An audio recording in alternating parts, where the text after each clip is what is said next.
Assalamualaikum warahmatullahi wabarakatuh. Bismillahirrahmanirrahim. Alhamdulillahilladzi hadana lihadza wa ma kunna linahtadiya laula an hadanallah. Allahumma salli wa sallim ala sayyidil anbiya'i wal mursalin wa ala alihi wa sahbihi ajma'in. Rabbi shrah li sadri wa yassir li amri wa hlul 'uqdatam min lisani yafqahu qawli wa ba'd. Qala Allah Ta'ala fi kitabil aziz, inna anzalnahu fi lailatul qadr وما أدراك ما ليلة القدر ليلة القدر خير من ألف شهر تنزل الملائكة والروح فيها بإذن ربهم من كل أمر سلام هي حتى مطلع الفجر. صدق الله العظيم وبعد.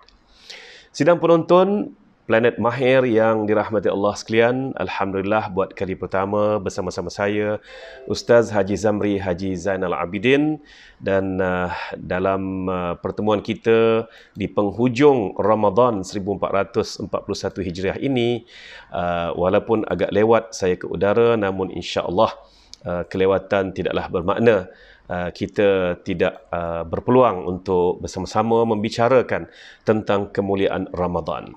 Saudara, menjelang penghujung Ramadan, khasnya pada malam-malam ganjil dalam 10 malam terakhir ini, semuanya akan tertumpu kepada Lailatul Qadr ataupun malam Al-Qadr.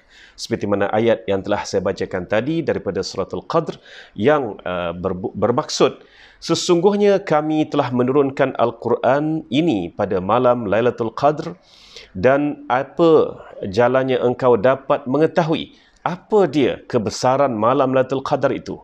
Suatu pertanyaan daripada Allah Subhanahu wa taala yang membawa maksud besarnya, agungnya malam Al-Qadar.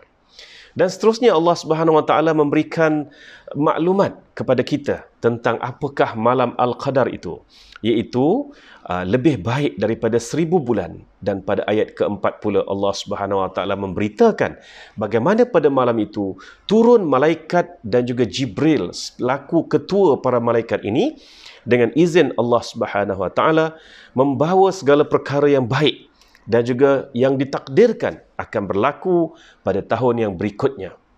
Dan sejahteralah, aman damailah, penuh barakahlah pada malam itu sehingga terbit fajar. Sadaqallahul azim. Sebab itu pada saya, berita malam Al-Qadar ataupun pencarian Al-Qadar itu rahsia yang bukan lagi rahsia. Rahsia kerana kita tidak tahu pada malam berapakah akan ditentukan berulangnya Lailatul Qadr. Dan tidak lagi rahsia, kenapa? Kerana Allah Subhanahu wa taala telah memberitakan bagaimana malam itu penuh gilang gemilang dengan barakah, dengan rahmat dan juga ketentuan Allah Subhanahu wa taala untuk tahun berikutnya. Jadi saudara, tinggal lagi usaha kita untuk mencari malam Al-Qadar dengan sesungguh-sungguhnya.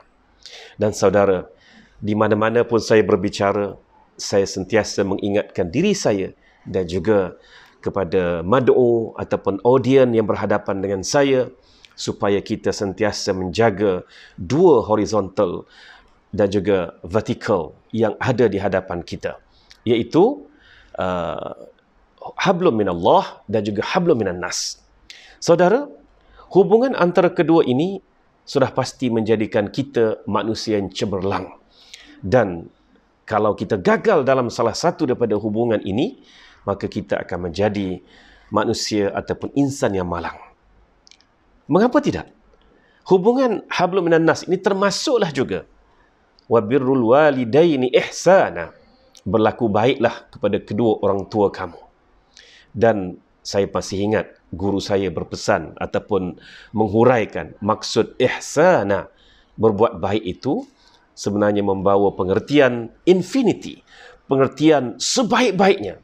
Tidak ada limitnya, tidak ada tahap setakat mana yang kita boleh buat baik kepada kedua ibu bapa kita. Selagi mampu berbuat baik, berbuat baiklah.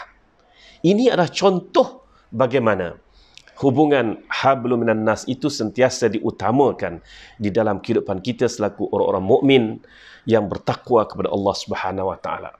Selain daripada wabirul walidaini ihsana, juga Allah Subhanahu wa taala menyebut dalam ayat-ayat lainnya tentang zil qurba, iaitu kaum qarabah. Oleh itu saudara, pendek kata dalam hidup ini kita tidak lepas daripada hablum minan nas. Dan kita juga pasti tidak akan lepas sama sekali daripada hablum minallah. Gagal dalam hablum minan nas bukan bererti kita boleh cemerlang hablum minallah. Dan untuk mencapai kecemerlangan dalam hablum minallah bukan bererti kita boleh mengabaikan hablum minan nas. Apatah lagi jika kita suluh ke dalam diri kita selaku lelaki, suami, bapa, kita terikat dengan tugas utama kita mendidik anak-anak dan juga keluarga kita menjadi insan-insan yang cemerlang. Apa hubung kaitnya dengan malam-malam terakhir Ramadan, pencarian Lailatul Qadar? Hubung kaitnya adalah cukup rapat dan cukup kemas. Iaitu, jika anda, termasuk saya juga, ingin berjaya mencapai Lailatul Qadar ataupun ditentukan berada pada malam-malam Lailatul Qadar, saudara, maka kita hendaklah cemerlang juga dengan tugasan sekeliling kita.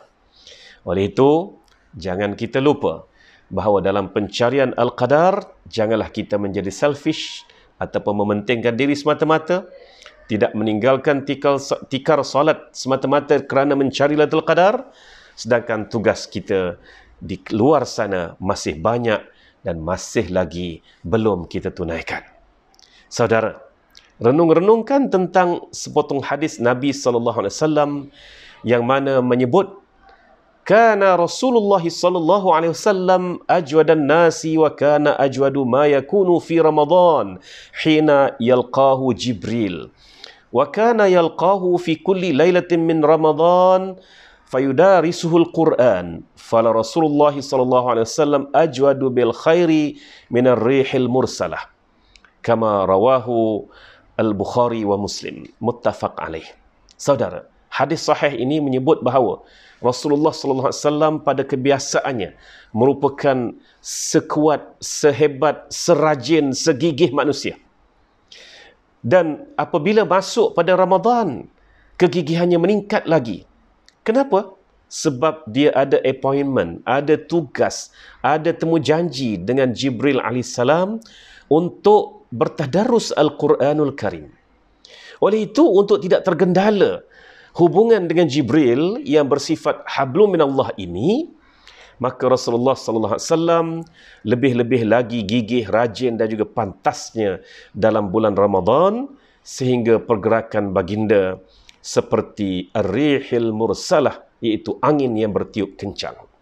Ini bermaksud, saudara, dalam menghadapi tugasnya hablum minallah, Nabi Muhammad SAW tidak melupakan tugasnya hablum minan nas, iaitu keperluan-keperluan yang dikendaki oleh ummah baginda, oleh para sahabat, untuk baginda laksanakan dengan teratur, lancar dan teliti agar baginda tidak terlepas appointment hubungannya dengan Jibril AS hablum minallah. Oleh itu, saudara, kata kunci untuk tazkirah ringkas santai pada kali ini ialah dalam kita mengejar Lailatul Qadar, jadilah kita hamba Allah yang gigih berkhidmat untuk manusia sekelilingnya. Wallahu ta'ala alam, sehingga berjumpa lagi. Wabillahi taufiq wal hidayah. Wassalamualaikum warahmatullahi wabarakatuh.